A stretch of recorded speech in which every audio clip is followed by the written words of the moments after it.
Gero entzule dauket, han sasoien, arrautzak eta oiluk eta presizio altu eukela, asko estimeta zile. Eta, zertxe eta gudarizek eta jute zile bai, dirua ordein dute, baina arrautza frigiduk eskatzen, zuena ezin entzute. Gurien ahtuatzen dira jaten, gozutzen zaten jatea.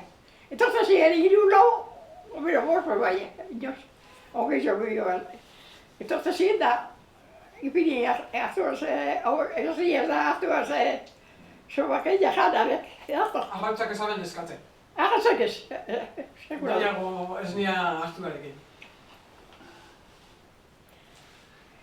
Entonces dos herriak biban, da, monteketzen da, janda. Euskaraz hitz egiten zenuten haiekin? Euskaraz hitz egin? Haiekin. Danea. Haiekin euskara bazekiten? Bazekiten? Basu bai, dara, solda guzti bentan, erdarazak iziala, euskarazko behar. Horre bilizazien euskarazko behar. Ez da bien behar. Atzat horrela, euskarazko gitsi buztunea zen,